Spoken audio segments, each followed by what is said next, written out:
Change is the end result of all true learning. Hi, this is Monica. You are watching Monica's Learning Zone, where learning meets growth and motivation.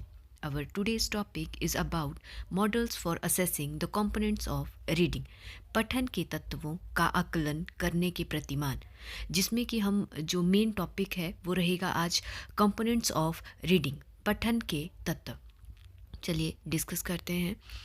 Components of reading mainly 5 तरह से classify किए गए हैं, जिसमें है phonemic awareness, ध्वन्यात्मक जागरूकता, phonic ध्वनि स्वर संबंधी, फ्लुएंसी प्रवाह स्थूल वाचन, वोकैबुलरी शब्द भंडार, और फिफ्थ वन है आपका टेक्स्ट कॉम्प्रिहेंशन पठन बोध। फर्स्ट, फोनेमिक अवेयरनेस, ध्वन्यात्मक जागरूकता। जैसा कि नाम से पता लग रहा है ध्वनि साउंड की बात हो रही है, तो phonemic awareness closely related to phonics, और we can say both tells about the connection between the sounds and word, कि शब्दों में और उसकी उनसे उत्पन्न होने वाली ध्वनि के बीच का जो कनेक्शन है उसके बारे में बताता है हमें फोनिक्स भी और फोनेमिक अवेयरनेस भी। तो जो फोनिक्स है that is the connection between the sound and letters. For example अगर हम बात करें CAT कैट, क्या बना, एक साउंड हमारे पास आई कैट, तो ये है आपका फोनिक्स। पर जो कैट है वो 3 फोनीम्स से बना है, CAT। एक और एग्जांपल अगर हम बात करें फिश, तो FISH, इसमें कितने फोनीम्स हुए, 4 फोनीम्स हुए, पर एक साउंड हमारे पास निकल के आई fish, that is the phonics. तो फोनेमिक अवेयरनेस जो है वो understanding that words are created from phonemes. तो जो फोनेमिक अवेयरनेस है वो फोनीम और फोनिक्स की क्लोज जो रिलेशनशिप है उसके बारे में, जो अवेयरनेस है उसके बारे में बताता है। तो जो फोनिक्स है that are the small units of sounds in language और वर्ड्स। ठीक है।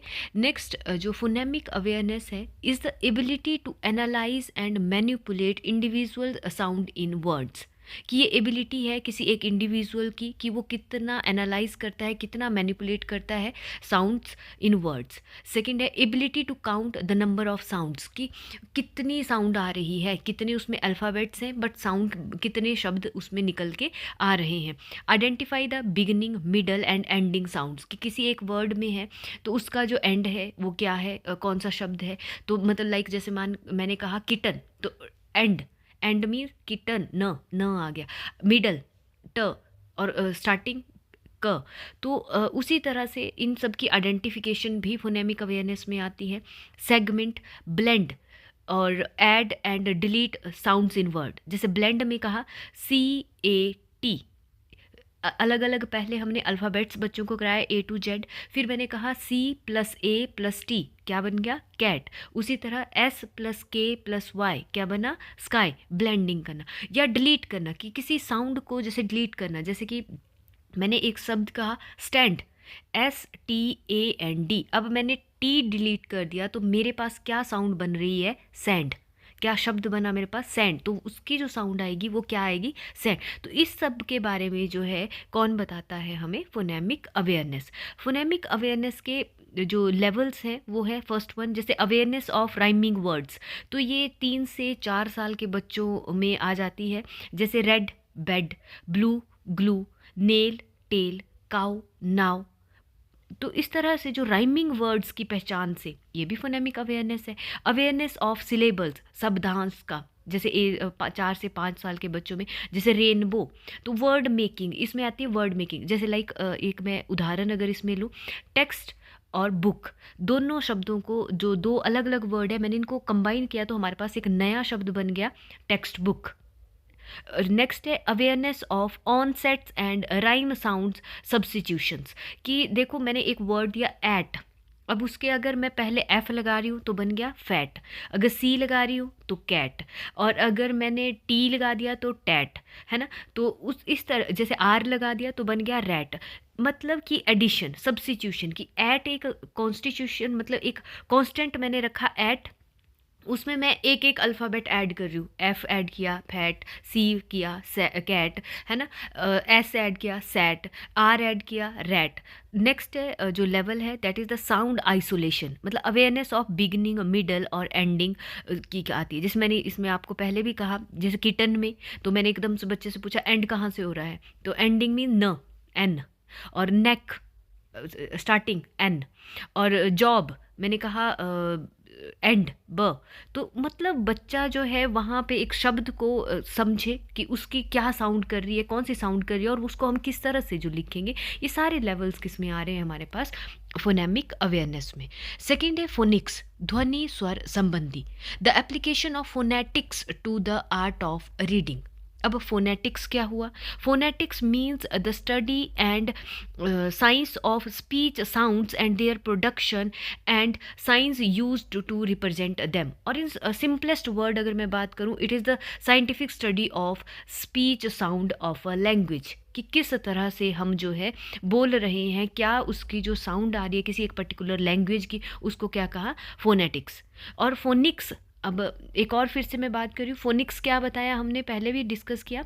Phoenix is the connection between sounds and letters, it is use only in written language. अब मैंने पहले भी एक एग्जांपल दिया कि CAT 3 फोनीम्स हैं पर एक वर्ड बन रहा है कैट, तो एक क्या बना वो फोनिक्स। तो फोनिक्स का आया इन रिटन लैंग्वेज, और फोनीम्स क्या आएगा आपके पास इन स्पोकन लैंग्वेज। थर्ड जो कंपोनेंट है हमारे पास दैट इज़ द फ्लुएंसी, प्रवाह। तो प्रवाह या स्थूल वाचन जिसको कहा, तो ये आया आपका ability to read a text quickly and with proper expressions is known as fluency. मतलब किसी भी जो है आपके पास कोई टेक्स्ट है, ठीक है, तो जो विषय वस्तु है या कोई कंटेक्स्ट है, कोई शब्द है, कोई वर्ड है, उसको, या कोई आपके पास पैराग्राफ है, उसको जो है बिल्कुल जल्दी जल्दी पढ़ना और एक उचित अभिव्यक्ति के साथ, प्रॉपर एक्सप्रेशंस के साथ, प्रॉपर आपकी नोटेशन, आपकी वॉइस मॉड्यूलेशन, प्रॉपर एक जो उतार चढ़ाव आपकी वाणी में आ रहा है, उन सब के साथ उस चीज़ को प्रेजेंट करना, उसको क्या कहा उन्होंने? फ्लुएंसी, प्रवाह। और उसको हम क्या बोलते हैं? स्थूल वाचन। It is considered as rapidity and smoothness in reading or speaking without any disturbance or failure in recognition, कि साथ साथ में रिकॉग्नाइज भी कर रहे हैं हम शब्दों को, ऐसा नहीं कि हम जल्दी जल्दी पढ़ रहे हैं और हमें चीज़ें समझ नहीं आ रही हैं, या हम जो है क्लियर जो प्रोनाउंसिएशन नहीं है, नहीं, हमें हर एक वर्ड भी एक उसको रिकॉग्नाइज भी कर रहे हैं और जल्दी जल्दी क्विकली हम उसको रीड भी कर पा रहे हैं। फ्लुएंसी क्या है? Is a reader's ability to read with speed, accuracy and expression. इन सब चीज़ों को मिला के जो फ्लुएंसी है उसके भी फर्दर कुछ कंपोनेंट्स आ जाते हैं। मींस फ्लुएंसी में हम क्या क्या चीज़ें इंक्लूड करते हैं, तो फर्स्ट आया जैसे एक्यूरेसी, सतर्कता, कि कितना एक्यूरेट हम पढ़ रहे हैं, स्पीड, गति, कि कितना स्पीडली हम चीज़ को रीड कर पा रहे हैं, एक्सप्रेशन, अभिव्यक्ति, कितना उस चीज़ को फिर एक्सप्रेस भी कर रहे हैं, वर्ड रिकॉग्निशन, शब्दों की पहचान, कॉम्प्रिहेंशन, साथ में अंडरस्टैंडिंग, समझ भी कितनी आ रही है वो चीज़, वॉइस इंटोनेशन, आवाज़ का स्वर। मैंने स्टार्टिंग में भी कहा कि आपकी वाणी में जो वॉइस जो मॉड्यूलेशन है, किस तरह से, कौन से शब्द के लिए मैंने क्या चीज़ यूज़ करनी है, और रिदम एक्सेट्रा, मीन लय, कि आपने जो है किस तरह से जो चीज़ों को प्रेजेंट करना है, किस तरह से रीड करना है, उसको हमने क्या कहा? फ्लुएंसी। फोर्थ वन है वोकेबलरी, शब्द भंडार। वोकेबलरी डेवलपमेंट जो है, it is an ongoing process that continues throughout one's reading life. देखो ये कॉन्टीन्यू रहती है वोकेबलरी। हमने जो है मेरे चैनल का नाम मोनिकाज लर्निंग जोन है, तो लर्निंग क्या है? मॉडिफिकेशन इन द बिहेवियर, और मॉडिफिकेशन हमारी थ्रू आउट जो प्रोसेस है वो भी चलती है, क्योंकि हम कभी भी सीखना जो है छोड़ते नहीं हैं। तो वोकेबलरी क्या है आपके पास? ये एक जो है ऑन गोइंग प्रोसेस है, और इसमें आपकी चीज़ें ऐड ऑन होती रहती हैं। और वोकेबलरी एक सिंपलेस्ट वर्ड में मैं बात करूं तो कलेक्शन ऑफ वर्ड्स, शब्दों का समूह। शब्द भंडार क्या है आपके पास? शब्दों का जो समूह, कि आपके पास किस तरह से आप वोकेबलरी जो है आपकी, हम कहते हैं कि हाँ इसकी वोकेबलरी बहुत अच्छी है। अच्छी का मीन्स कि उसके पास कितना भंडार है, शब्दों का कितना समूह है, उसके पास कितने ज़्यादा वर्ड्स हैं। नेक्स्ट हम बात करेंगे वोकेबलरी की। तो इसमें दो तरह से क्लासीफाई किया गया है वोकेबलरी को। एक आई आपके पास जनरल वोकेबलरी की, word use in general situation और हमारी इन डेली लाइफ में, जो हमारे दैनिक दैनिक जीवन में जो यूज़ हो रहे हैं शब्द, हम डे टू डे लाइफ में हम बात करते हैं या कोई भी शब्द हम यूज़ करें, वो आ गया आपके, हमने कहा सामान्य शब्द भंडार। पर जो स्पेशल वोकेबलरी है वो हमने फिर क्लासीफाई कर दी फर्दर कि हाँ, जैसे कि फर्स्ट वन है एटिकेट वोकेबलरी, शिष्टाचार, कि जहाँ हम शब्दों को अब हमने क्लासीफाई कर दिया कि थैंक यू किस में आएगा, एटिकेट्स। हम कहते हैं कि हाँ इसके एटिकेट, एटिकेट मीन्स आपके जो शिष्टाचार वाले शब्द, sir, madam, mister, respected, thank you, welcome, etcetera. और सीक्रेट वोकेबलरी तो ये 6 ईयर्स के बच्चों में हो जाती है। नंबर वोकेबलरी मतलब रिलेटेड टू नंबर्स। और colours vocabulary about the colours, कि आपको कितनी कलर, हम कहते हैं इतने कलर्स के नाम याद हैं, तो कितनी आपको कितनी पहचान है उन कलर्स की भी, तो वो सारी वोकेबलरी में आपके ऐड ऑन होती जाती है। मनी वोकेबलरी पैसों से रिलेटेड है। टाइम वोकेबलरी कि आपको टाइम, समय से रिलेटेड, दिन रात, जैसे माह, वर्ष, ईयर्स आ गए, मंथ्स आ गया, और इवनिंग आ गया, मॉर्निंग आ गया, आफ्टरनून है, यस्टरडे है, टुमारो है, टुडे है। तो ये सारी की सारी जो शब्दावली आपकी आई, ये किस में आएगी आपके पास, टाइम वोकेबलरी में। और एक आया आपका स्लैग वोकेबलरी, मतलब अपशिष्ट, गाली गलौज के शब्द जो हम मतलब फॉर कन्फॉर्मिटी हम यूज़ कर लेते हैं, वो भी एक तरह की क्या है आपके पास, वोकेबलरी है, वो आपका एक शब्द भंडार है। नेक्स्ट है हमारे पास fifth one, that is reading comprehension, पठन बोध और टेक्स्ट कॉम्प्रिहेंशन। तो जो टेक्स्ट कॉम्प्रिहेंशन है, that is the ultimate purpose of reading is to comprehend what has been read, कि हमने क्या रीड किया उसको समझना, वो सबसे अल्टीमेट पर्पस है रीडिंग का। Text comprehension is a complex cognitive process which reader use to understand what they have read, कि जो टेक्स्ट कॉम्प्रिहेंशन है वो एक कॉम्प्लेक्स कॉग्निटिव प्रोसेस है जिसमें कि जो रीडर है वो अंडरस्टैंड करता है कि उसने पढ़ा क्या, उसने क्या रीड किया, है ना। जैसे फॉर एग्जांपल, एक मैं एग्जांपल के साथ बात करूँगी, द हॉर्स रैन फास्ट, और एक मैंने कहा आई हैव फास्ट टुडे।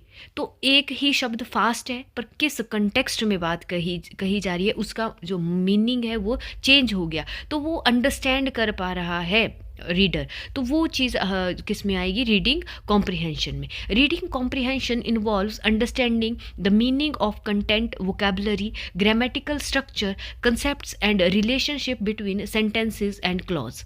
देखो, जो रीडिंग कॉम्प्रिहेंशन है वो क्या क्या चीज़ें इन्वॉल्व करती है, यहाँ पे हमारे पास अंडरस्टैंडिंग आती है, आपके कंटेंट जो है उसके मीनिंग के बारे में, आपकी कितनी वोकेबलरी है, ग्रामेटिकल स्ट्रक्चर क्या है, कंसेप्ट क्लियरेंस है ना, relationship between sentences and clauses वगैरह। तो रीडिंग कॉम्प्रिहेंशन जो है इसका एक अल्टीमेट पर्पस वही आ जाता है, ओवरऑल अगर बात करें, कि जो हमने रीड किया उसको अंडरस्टैंड करना एंड देन उसको अप्लाई करना। It's all about for today.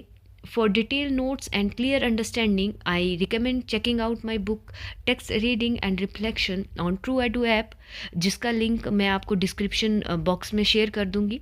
Thank you for watching. See you soon with more updates. Take care and keep learning.